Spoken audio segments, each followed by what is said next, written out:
So, welcome to the India's second Metabolic Health Conference. I am Dr. Jasmeet and a metabolic health coach. I'm also a researcher and I'm a proud member of D-Life.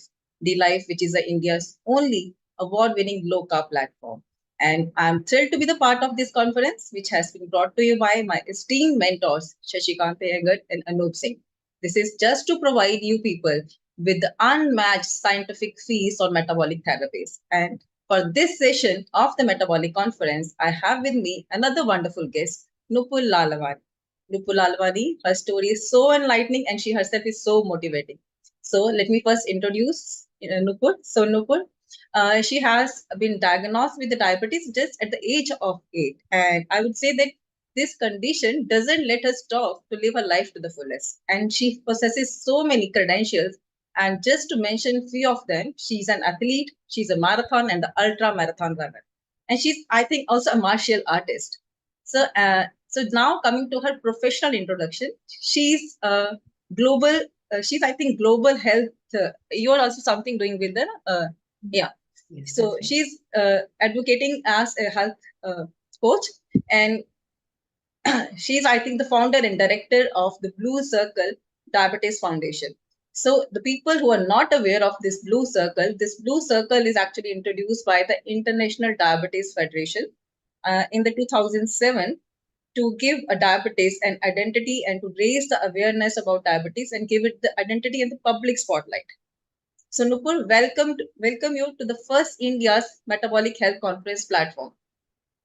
Thank you so much, Jasmeet, for that very kind introduction. And I want to also thank Shashi and Anup for the opportunity to for me to be here. I really appreciate all the good work that the entire team at D-Life is doing. I know a lot of virtual friends I see online and everyone speaking the same language. So thanks for having me here.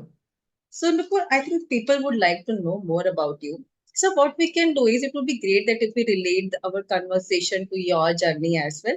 So, I would like to start with the definition of the type 1 diabetes. Actually, what are the characteristic features of type 1 diabetes apart from the high blood sugar levels?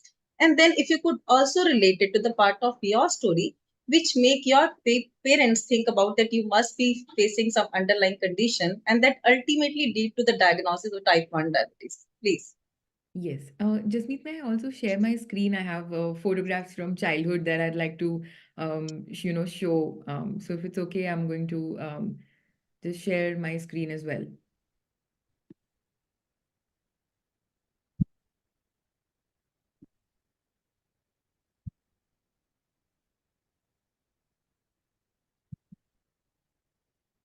Okay, just want to check if you're able to see my screen. You're about to show the pictures of your. Yeah, I'm just trying to. I'm not able to see the screen myself. Just give me one moment. Okay, Sorry. we can start with the definition of the type 1 diabetes. Actually, Yes.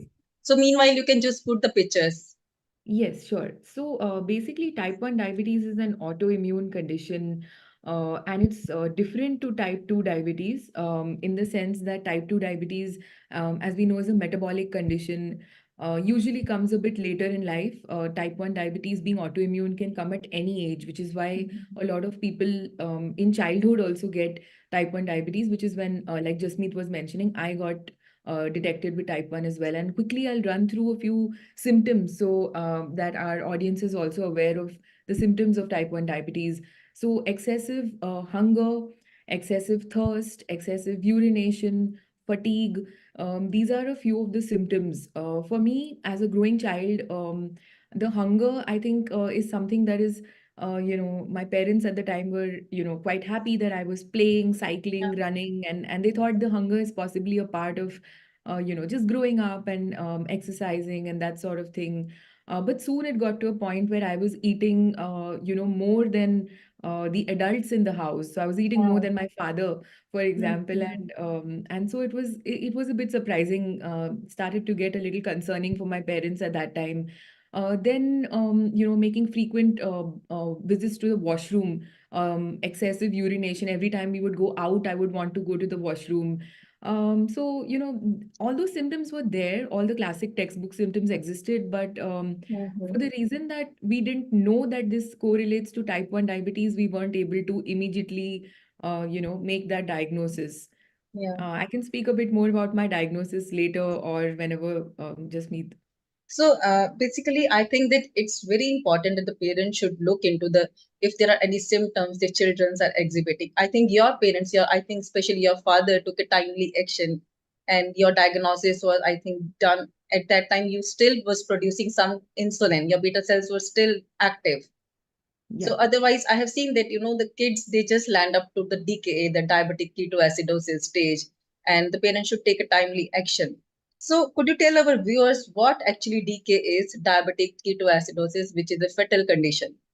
Yes. So DKA is, you're at the point where you either need hospitalization, and this can occur at 2 points. Either when you haven't been diagnosed yet and you don't know you have diabetes, but you have Mhm. all these symptoms.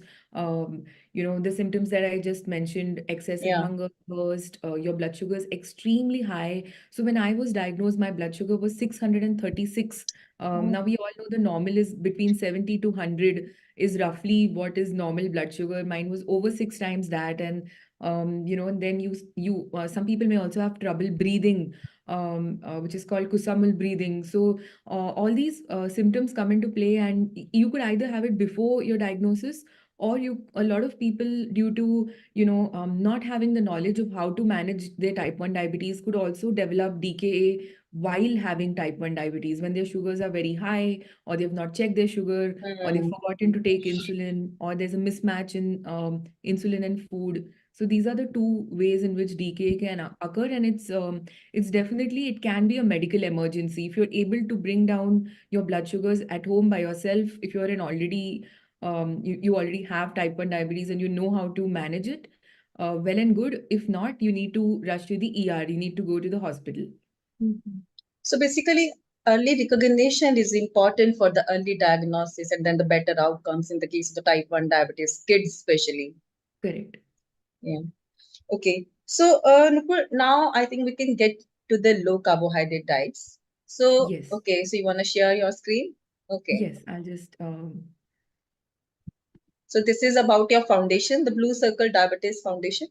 yes. I'll come to that, but I wanted to also show Ah, sure. that so on the left side, the one on the top, that's me, the older child, and that was around the time that I got diagnosed, and the other photo on the right is from 2 or 3 I think years it's ago. you and your sister. Yes, that's correct. It's me and my sister. So, I mean, it was a very stressful period for my family.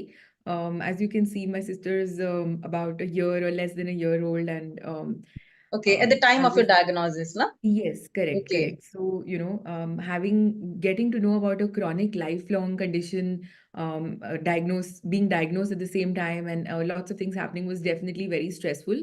But, just want to say that it's totally manageable. You can see me, I'm fit and fine. Jasmeet mentioned, I enjoy sport, I love running, I love martial arts. So you can have an absolutely normal and healthy life if you take care. Yeah, And that's kind of what D Life is also talking about, right? Because yeah, you guys are talking about eating low carb and being healthy, and there's a lot of debate online that I always see. And but I yeah, think this is for a good cause, and you're spreading the right information to people, and people deserve to know how to manage their health. So yeah. really, kudos to you guys. Yeah, even we have 2 to 3 cases, and one is of a kid, I think, and she's also managing well, the type 1 diabetic. And we had some 2 to 3 of the LADA cases, which is also type 1 condition which develop in the adulthood. Correct. Yeah. Okay. So now, Nupur, coming to the low carbohydrate diets. So could you tell our viewers that what was that point that you started to look into the nutrition aspect? Na? Otherwise, for the type 1 diabetics, it's rare that the people really look into the nutrition because they just think that they can eat anything and they just take the equivalent amount of the insulin. And what was that point that you also thought ki, like nutrition could play some role? So were you suffering or like, the high with the normal Indian diet, which completely relies on the carbohydrates? And how was it you switched to the diabetes solution of the Dr. Richard Weinstein? And what changes it made to you, like other than just the blood sugar control? what other changes you experienced? Right. So thank you for asking that, Jasmeet. Sometimes I forget, or I just assume that okay, this is a known fact, but it's very important to go back to the why. And what you see on the screen now is 2016, my HbA1c was 6.3, which is typically a good HbA1c for a type 1 diabetic. And I'm just quoting what generally the trend of what doctors would say is that it's good, it's acceptable, it's actually, if it's under 7, very well done and all Mhm. that.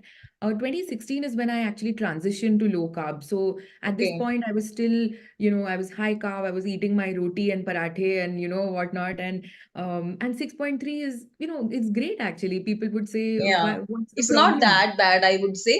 But Yeah, it's you were not that also bad. prioritizing protein in your diet at that time also? Actually, despite having diabetes, the knowledge of management was very low. And I think it's a journey, I've had over the years, which is why I feel some empathy towards people that don't understand yet, because there is potential for them to understand and take charge of their health. I've had Yeah. HbA1cs in my growing up years, which were as high as 12. And outwardly I would be normal. I would be playing, I would be, going to school or college or whatever. But my A1C was extremely high, and as we know now, that is extremely damaging to the vital organs. So Yeah. so I began to get my ducks in a row. I began to start to control. I was at 6.3, and I at this point I started having some early stage complications. Mm. So that made me very upset. I felt very disappointed, and I thought ki, when my A1Cs were high, when it was 10 and 12, I didn't have a problem. And now that I'm beginning to control it and it's coming to 6 and 6.3, I had something called non-proliferative retinopathy, which is basically background retinopathy, where the problem has Mm. just started and they tell you Okay. that you can't do anything, it's only going to progress. So you better control your blood sugar so that it doesn't progress anymore.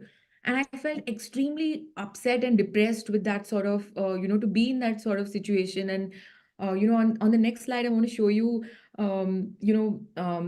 once I switched to low carb, it wasn't easy. Yeah. I Great. discovered on the internet Dr. Richard Bernstein and his Mm. book, The Diabetes Solution, and found other people that were following his low carb approach. And eventually, so this is from 2019 or 2018 or 2019, but here's my HbA1c of 5.2. And I still remember, casually showing this to a friendly doctor, and they said, it's wrong. You need to go check at another lab. Yeah. It is impossible that you as a type 1 diabetic have 5.2. So then I was like, okay then, and I said, tell me the lab, and I'll go and test it at a lab of your choice, because it's so hard to believe that 5.2 Yeah. is possible. So they told me another lab. I went there. I got it was again, it was 5.2 only. It took some time, but I was able to bring my sugars to a truly non-diabetic level. Another assumption that people have is that if your HbA1c is low and if you're insulin dependent, like I am because I'm type 1, Mhm. it means that you have a lot of hypoglycemia, which is Yeah. low blood sugar, because HbA1c is only an average of your highs Yeah. and lows and 24-hour numbers. So going forward in the presentation, I have data to show that it's not that I have a lot of hypos. It's truly, most times it's a flat line. Because you were following the Dr. Richard Weinstein, diabetes solution. So could you tell our viewers the what ideal range Dr. Richard Weinstein actually recommend for the type 1 diabetics or in general for everybody in order to avoid all kind of complications that could come in the later of their life due to the high blood sugar levels? Yes. Dr. Richard Bernstein is a pretty amazing guy. He's Yeah. almost 90 years old now. He's type 1 diabetic since 1946, and he lives in the United States. And growing up, there wasn't, I mean, forget about knowledge. There weren't even glucometers. I mean, I have my glucometer here to show you that it's right next to me. I'm always with it. I'm okay to, forget my Yeah. wallet or my keys, but I'm not going to forget my insulin or glucometer or glucose. So Bernstein was one of the earliest guys to actually use a glucometer. He studied to be an engineer, and then later in his 40s, he went on to get a medical degree. So what it shows is that there's a certain degree of, resilience and grit that Mm. somebody has. They really want to survive, and not just survive, but they want to live a happy and healthy life. And when I read his book, I realized that I'd already had diabetes for about 20 years at that point, and I realized I don't know anything. Yeah. I've just been going with my eyes closed, and I really I need to start from scratch. So a lot of the times when people have diabetes for many years, we think they know everything. Yeah. I'm here to tell you that I didn't know anything, and I still don't know many things. So it was Yeah. really a life-changing moment for me. I hate to be dramatic, but that's really how it was. And Jasmeet, I told you earlier about developing non-proliferative retinopathy. That Mhm. was when my HbA1c was around 6.3 is when I got that non-proliferative retinopathy, and brought it down eventually in 2 3 years to 5.2. Went back to check my eyes, did a fundoscopy test for all my Mhm. friends here who live with diabetes and are watching this or will watch the recording. Please get your eyes tested once a year. There's a test called Yeah. fundoscopy. You can, your ophthalmologist will check your retina. When I went back to my ophthalmologist, he looks at my retina and then he said, I need to do the test again. So I said, why, what happened? And he said, no, no, no, I just need to do it again. And he does the test again and he says, the spots on your retina have now vanished. So the Mm. early stage complication that I developed, the non-proliferative retinopathy, does not exist anymore. And I've been checking every year without fail because I know this is, a slippery slope. Anything can happen. So that for me, that was a big win. And that was pretty much the turning point. I realized that, if I can take charge of my life, I mean, I Yeah. can literally hold the reins of my own life. There's nothing better than that. Yeah, I think every type 1 diabetic should listen to this, and they should also, get awareness about this type 1 diabetes condition and how to manage it well. I think everybody should take the charge of their health in their own hands. So, could you tell us, like, what was your highest HbA1c when you were on high carbohydrate diet? Because the people will say, they will say 6.3 is not that bad. Yeah. My highest was probably over 12. Oh. And I'm sure I have the reports somewhere. I wasn't able to find it in time today, Jasmeet, but it's very, very hard, to manage insulin, which is externally injected, so just to show the audience, this Mm-hmm. is the injection that I use. This is the syringe I use. There are multiple ways to take it. This is old school. It's very cheap, and it's been around for years now, and this is the insulin I use. So you can take it with a pen, a syringe, or an insulin pump. But at the end of the day, you are attempting to match your insulin to the food, Yeah. and the problem is that I was told this, my family was told this, that you let her eat anything, just give her insulin. Mm-hmm. And there's a really big problem there. The problem is this, that you can never match perfectly the food and the insulin together. You know, Yeah. it's Actually, not basically, we can't replicate the effect of the insulin which is being produced by the beta cell as a response of the blood sugar rise. And correct. we are just trying to replicate it, but it's not at all possible. Exactly. And just for perspective, I also want to share these graphs that you can see on the left. The very flat and straight graph is the Hmm. one on low carb. Yeah. And that graph that's going pretty crazy on the right is high carb. So, the difference is like night and day. And there are people that will say that, you just need the knowledge to know how much insulin to take, when to take, and you can manage eating pizza, or you can manage eating whatever you want. And sometimes it's a fluke. You might get lucky, and it might work out, and you might eat a pizza, and you might tell the world, wow, I ate a Yeah. pizza.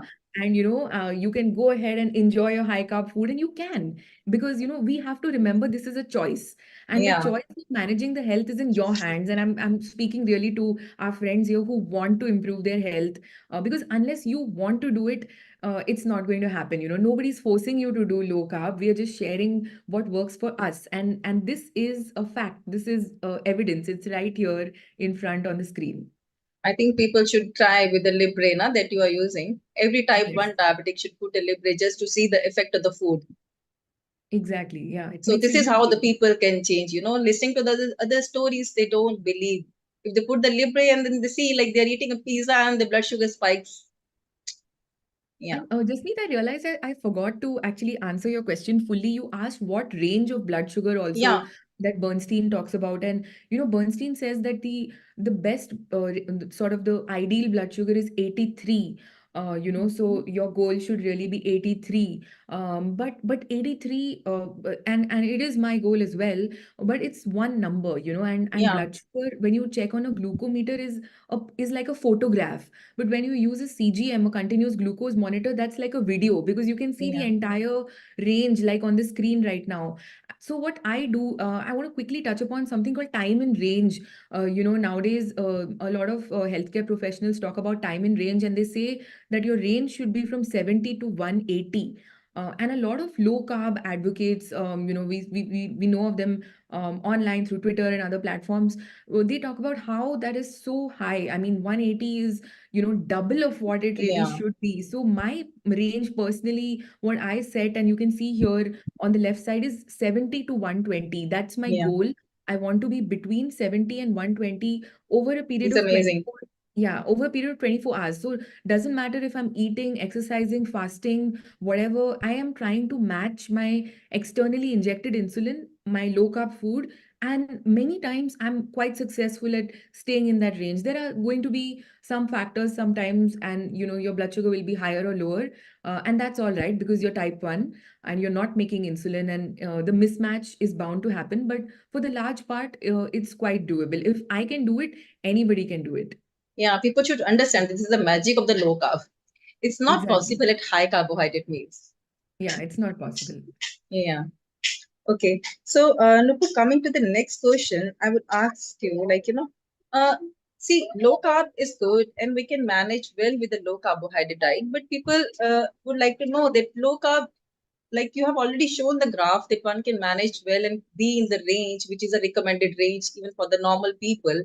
So the people just tell us, like, after switching to the low carb, have you seen like your frequency of hyperglycemia? No doubt it has reduced, but what about the hypoglycemia? How Yeah. does it affect the hypos? Yes, that's a great question, really, and I'm so excited to talk about it because it's very commonly asked.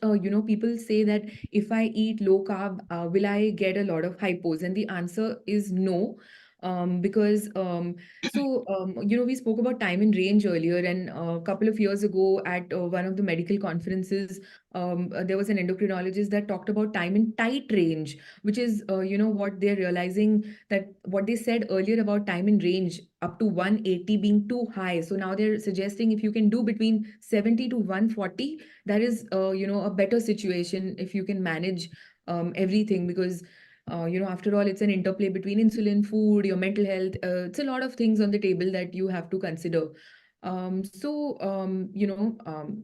About hypos, why the chances of hypos are lesser is because of a thing that Bernstein talks about, and it's called the law of small numbers, which basically means that if you take less carbohydrate, if you consume less carbohydrate, you require less insulin, and that is logical.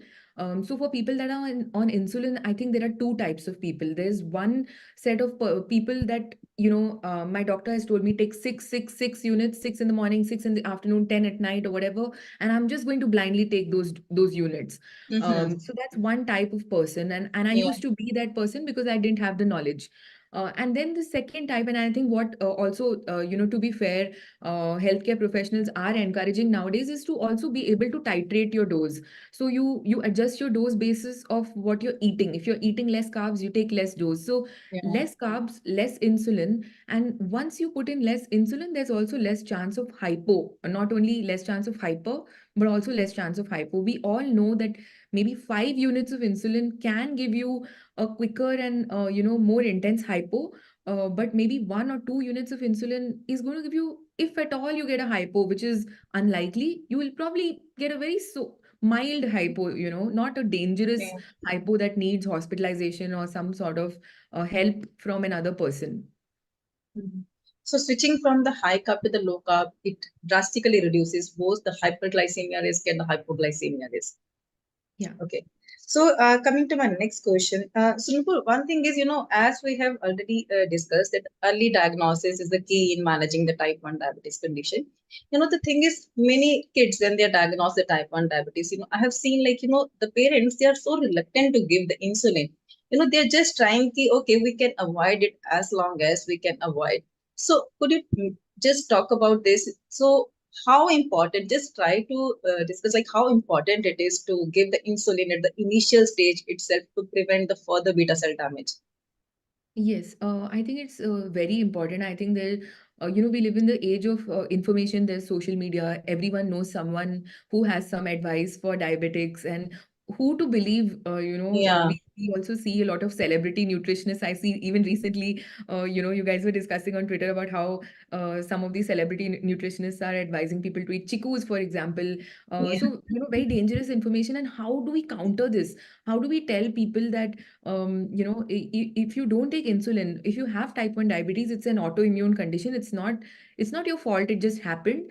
But now you need to take insulin to preserve the rest of your beta cells if you really want to prolong that honeymoon period. And what the honeymoon period is basically the phase where you're newly diagnosed, you started insulin, and your pancreas, your beta cells get a little rest. And so yeah. they're like a dying Mm, like a dying car, but it's sputtering before it dies mm, completely. So in that period of sputtering, it throws out some insulin, and people then feel like, oh, I'm cured now, or I took some churan, or I took something from some baba or some mm. religious Yeah. guru, and that has cured my diabetes. But actually, that's a very temporary phase, and this is the scientific explanation that it's going to go away. So if you want to Mm, prolong that honeymoon period, and we've seen people who've prolonged it for years together, you mm. need to take small amounts of insulin, eat low carb, focus on protein, and extend the life of your beta cells for as long as you can. So, although it's an autoimmune condition in which the immune system that is itself attacking the host, the healthy tissues like the beta cells in the case of type 1 diabetes. So, you mean like if we start to giving insulin from the outside, we just calm down the immune system and they stop attacking the beta cells, isn't it? Yes, yes. So, this is how we can extend the honeymoon phase in case of type 1 diabetics. Correct, correct. And the fact is that despite doing your best, you will eat low carb, you'll do everything, but you must recognize the fact that your diabetes is not going to go away. You're still going to have type 1. It's going to remain. You're just going to find an easier way to manage it, and that's an Yeah. option that you should be aware of.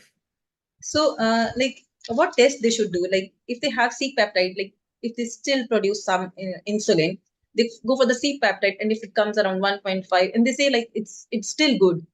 And what test they should see? Like, there is attack has already been done, like some just to verify the autoimmune condition.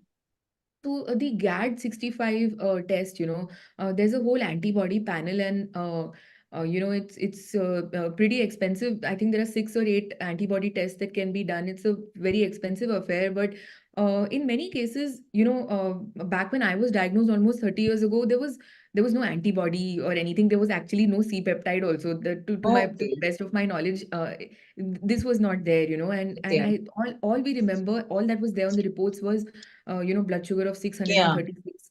So that immediately put me into the category of, at that time they used to call it juvenile diabetes. Yeah. Now they call it type 1. So that was a pretty straightforward, clear cut kind of thing. What makes it a little confusing now is people in adulthood, suppose you're 25 or 35 years old and you get diabetes, and what type is it? How do you determine the Nobody type? actually look into, na? Yeah, nobody looks into, and I think, to be fair, it is a complicated issue. Like, it's Yeah. hard to pinpoint and say that, if this occurs, then you're type 1. The easy way to put it is that if your GAD antibodies are positive, then you're type 1, because there is some autoimmune factor that's going on. But then there is also an exception to that rule. There are people that are auto that are that have and that don't have antibodies but are still type 1. So that's also a subsection of people. So I Yeah. think what I would like to suggest is, whatever type of diabetes you have, and you can continue the search for what type you've got. Like Jasmeet said earlier, use a CGM, use a glucometer, see your numbers, because it doesn't matter if your C peptide is 1, 2, whatever it is, but if you're getting a post-meal spike of 250, there's something wrong. You need to do something. Yeah. So, yeah.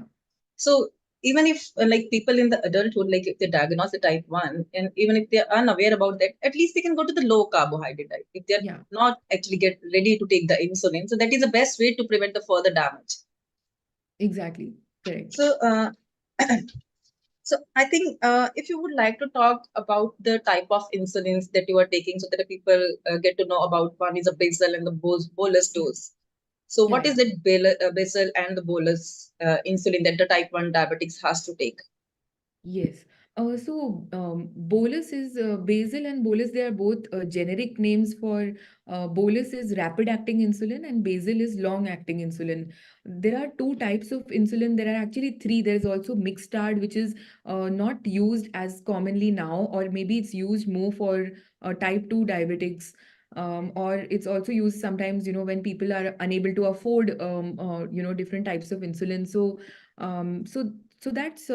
there are broadly three types, but I'm going to talk about bolus and basal. Bolus is short acting insulin, and there are many, many, many brands and many names available. The one that I'm using is Novo Rapid. There's Humalog, there's Fiasp, there's so many of them. And rapid acting insulin is for two reasons, used for two reasons. One is when you're eating a meal, you need insulin because your body is not making. In a non-diabetic person, when they sit down to eat at the table, their pancreas is producing insulin and they're eating, Yeah. and it's all matching and it's perfectly, it's Mm. working beautifully. Yeah. But in our case, we are having to inject a certain number of units of insulin and then eat accordingly to the amount of insulin. So rapid insulin is for that. That's bolus. And also sometimes for some reason your blood sugar is very high. Maybe you forgot insulin, or there's some other stress or some other issue. You've eaten something you didn't know had a hidden ingredient, maybe. And at that time, to take a correction dose, you need bolus insulin again, which is rapid insulin. Basal or long acting insulin is insulin that you take. Usually, it's taken once a day. Some might take it also twice a day. And a few examples of that are Lantus, Tresiba, NPH. These are all examples of brand names of basal or long acting insulin, which you need to keep your blood sugar steady throughout the day. So even if you're not eating, and I also do intermittent fasting, so people ask me, can a type 1 diabetic fast? And well, disclaimer, I'm not a doctor, so I can't, I'm not giving Yeah. anybody advice, but I'm sharing my experience, and my experience is that you can certainly fast. I mean, you can, I'm, for example, at the moment I'm traveling. I'm in Geneva, and right after I think I'm going to be running to catch a train. So there's sometimes less time to eat. You might not want to eat because you're not hungry. Protein gives you satiety. So in all those cases, your basal does that solid job of keeping your blood sugar steady and in range. So do you make some variation in your basal dose while you fast? No, Jasmeet, I usually, so what I do is, I do basal testing. I haven't done it in a while, but basal testing basically means that you take your basal and you undergo a period of fasting to observe if your basal is working correctly or not. Okay. So you don't eat for a certain number of hours, whether now it depends whether you can do a 24-hour thing or you want to do it 12 hours and 2 days, 12 hours split over 2 days, or you want to do 8 hours split over 3 days. But the goal is to not eat and not let your bolus interfere, to test whether your Yeah. basal is efficiently working or not. So I don't tweak my basal because I know that the number of units I've taken, that is solidly working for me. If I don't eat, I'm not going to go hypo, and I'm not going to go Mm. hyper either.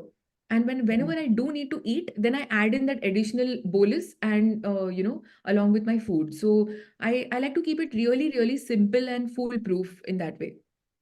So I think Nupur, you cannot talk about the physical activities. The like you are an athlete, you are a marathon runner, you are a martial artist. So the people they just don't want to involve their type 1 kids to any activity, any exercise or any sports.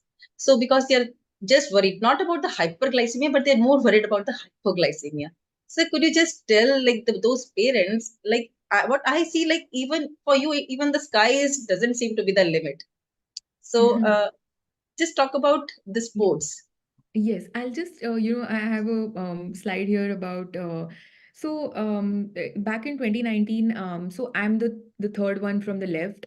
Back in 2019, all the people in this photo are type 1 diabetics. That's one. The ones that are wearing those green t-shirts, we did a 100-kilometer Oxfam Trail Walker in 2019, and we were the only diabetic team. There were lots of corporate teams and whatnot, and we thought, I mean, it's been on my radar. I've wanted to be able to tick that box saying 100 kilometers done, and but I just could never find, you needed to have a team. I couldn't find a team because And all everyone five of said, you with the type 1 diabetic?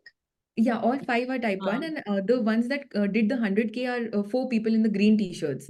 The fifth one is our friend who did actually the tougher job of, being a crew member to us, so helping us carry our bags sometime and bringing food for us, and so that was a phenomenal experience. So I guess what I'm trying to say is that you can do any sort of physical activity. You can become the prime minister. I mean, I'm not yeah. even kidding. Like the ex-prime minister of the UK, Theresa May, she's had type 1 diabetes, and she's been a prime minister. So there is really, like Jasmeet, like you said, sky's the limit, and I'm waiting to see what all the young people going ahead can do. Yeah. Also want to quickly Even say nowadays, that sky is not the limit. Na? People are sky, going yeah, beyond that. yeah, people are going beyond. They'll go to the moon also, I'm sure. So, when we did this 100-kilometer thing, I was doing low carb at that time as well. And a lot of concerns around, people have this concern that if you do low carb, can you exercise? Because, you'll get tired with low carb and you'll not have energy. And, I'm very happy to tell you, Jasmeet, that I had a lot of energy. I mean, how much energy a high carb person might have after completing a 100-kilometer, I had the same or more. Ah, So it took us 2 days to less than within the period of 48 hours we had to complete, and we completed. And it was totally fine. Whenever we had a break, I would eat eggs, I would eat chicken, I would eat salad, and totally doable. It's not that low carb,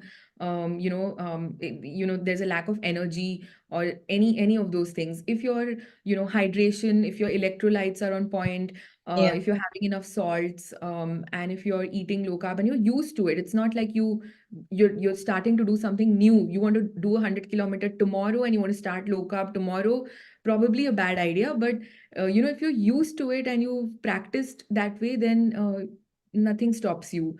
You can also see on the left hand side, there's this, we created a little tracking system because a lot of people were concerned. I mean, to be very selfishly, my own family was concerned that she's going to walk 100 kilometers. What if she gets a hypo, or what if her sugars go up or down, or and we were walking through a forest. There's no like emergency medical service or anything. So it would, we really had to be very careful. And you can see our blood sugars also, they were getting updated. So all of us were wearing Ah, sensors. I'm so this is an wearing a sensor. application created by Blue Circle Diabetes Foundation. No? Yes, yes. This is an Okay, and application that we created, so what and you call it? a Blue Circle Diabetes app. So if you go onto App Okay. Store or Play Store, you can get the app. So this is actually a separate page that we had created for the purpose of the 100K. And at that Ah, point, my blood sugar was 86, and you can see the other friends, everyone's blood sugars, all the type 1 diabetics had their sugars there. And I also want to quickly take you back, Jasmeet, to the time and range. If I could just, take maybe 30 seconds to quickly talk about. So on the left, you see the 81% in target, and my target is 70 to 120. And this is a slightly older image, but all the same, 81% in target, 4% hypoglycemia under 70, and okay. 15% hyperglycemia. Over 120 is what I personally consider Yeah, this is what you said hypoglycemia. there, na? Like 70 to 120, and according rate is providing you. So Correct. 81%, like you were in that range, and like, Yes. okay, And only on the 15%. right, you were asking about the Blue Circle Diabetes app. So on the right is the home screen of the app, and it shows you your time in range also, So it shows me Okay. my estimated A1C, and this is fairly recent. So it shows me my estimated A1C as 5.2, and hyper percentage and time in range percentage. On the top, it shows you your blood sugar from yesterday. So because it's such a data heavy So you condition. attach this application with the Libre, na? Yeah, you attach the Okay, so application to the just details. to confirm, and for the people, like, so they can understand. So this is the application created by the Blue Circle Diabetes Foundation, and you can attach it with the normal library that they put, like, for the continuous glucose monitor, and Yes, they yes, can see, like, they can set the range as per their body, and then they can correct. find out, like, how many hyper or hypo episodes were there. Correct. And one quick Okay. thing also, like, for a lot of children, for me as for me as an adult as well, my family would like to track my blood sugars remotely, like I was mentioning, I'm traveling now, and sometimes I'm very tired or I'm asleep, and somebody at home will see my blood sugars and say, oh, okay, maybe she's everything's okay, her blood sugar is 90 or 100, it's all fine. So for children that go to school and that have type 1 diabetes, I think it's even more crucial. Their parents have this need to constantly check if the child Yeah, is okay, if the blood sugar is in range. So that's also something that the app offers. It's yeah, it's completely free, fascinating. and yeah, Yeah. So I think, Nupur, you can talk about your Recircle Foundation, how people can reach you, and what support you provide for the parents and for the kids as well. I think more support is needed by the parents. yeah, for sure. So Blue Circle Diabetes Foundation is an NGO. It's a patient-led community for people that have all types of diabetes. So folks that are watching this can find us on social media and connect with us and join us. So nothing more to say. I mean, other than we do a lot of activities. We do workshops. We meet in person. We do runs. And I know we're also approaching the end of our session. I also want to share, Jasmeet, if you don't mind, my DEXA scan. Yeah, I sure. did it some years ago, and I want to. It's not just blood sugars that get impacted positively with low carb. So I Yeah, studied it. I wanted to make sure I'm doing the right thing, because I am a skeptic. I don't believe if somebody comes and tells me, do this, it's good for you. I'll be like, okay, like I want to be convinced myself at my own time. yeah, very So important. yeah, very important. So I noticed my body fat when I started, before starting low carb was Drop 37%, drastically. and dropped drastically to 26%. No change in anything. And you know how it is with a busy lifestyle, you don't have time for exercise. I mean, let's face it, many days go by and we don't exercise. My weight dropped, my lean mass improved. So, like, what's not to appreciate about low carb? I see a lot of people saying you can eat high carb, you can enjoy. Yes, Yeah, you can, but you have to be prepared for the consequences later. Your choices have consequences, and I'm telling you, as somebody who's had diabetes for almost 30 years, that this is the improvement. I mean, I wasn't seeking to lose weight. I was okay being a little bit chubbier as well. But when the weight loss happened, I was, happy, because it that just even your it lean mass improved, no? It's yeah, even my lean mass improved. I mean, there is nothing that doesn't work out positively. So, I would sincerely suggest, whoever is interested to fix their blood sugars and fix their life, definitely explore low carb. This is, it's just boring, straight, flat lines. And of course, I am just human. I'm type 1 diabetic. My pancreas don't produce insulin. So someday my blood sugar will go up if I'm sick, or if I've eaten something that I didn't know had some carbs, or if I'm eating out, and all of these things will happen. This is part of life. So I don't worry about it, and I just carry on. I take my insulin, I bring it back down, and law of small numbers and Bernstein's book has really, really yeah, it's a changed. Bible. It's a Bible. Yeah, it's really changed my life for the better. So you can see here on the left, is a plate of Turkish eggs, from some People travel. would And definitely love to see your meals, your plates. yes, Yeah, yes. after seeing your numbers, they might be, thinking about that, what this lady is eating. Yeah, I'm just eating the same, I mean, call it boring or call it whatever. There's a lot of variety that one can incorporate, and one should if one wants to. But just, keeping it simple, I think, is the mantra for success. Yeah, Stick to the basics, stick to low carb, law of small numbers, and wherever you are, we you're shouldn't traveling make it any. complicated so that it is sustainable. Exactly, See, yeah. besides having so many, benefits of this low carbohydrate diet, not only in terms of the metabolic disorders like the type 2 diabetes and obesity and the other things, so it has a huge benefit in terms of the autoimmune conditions, the one that you showed for the type 1 diabetes as well. Still, the mainstream is not talking, that is really sad. They're not talking at all about the nutrition. True, because I think also, Jasmeet, the people that are living with it are us. So we have to take charge, and we have to, if you wait, and I'm speaking to the viewers here, our friends who are watching, if you wait for someone to come and tell you that, do this, a lot of people, I truly believe they want to do low carb, they're not sure because someone has told them it's not safe, or your child won't grow, or something. Yeah. But I think that you just please trust your own common sense, trust your intuition, and trust the numbers on your glucometer. There is So I no, would say that people should reach out to you, the Blue Circle Diabetes Foundation. I think yeah, they are people more should, than welcome. yeah. So I think, Nupur, now I can invite Anup and Shashikant Yeah. to just thank you, for coming to this conference. So please, Shashikant and Anup Singh, could you please stop sharing your slides so we can Yeah, have yeah, them yeah. on the screen? Yes, yes. Thank you. Nupur, hello.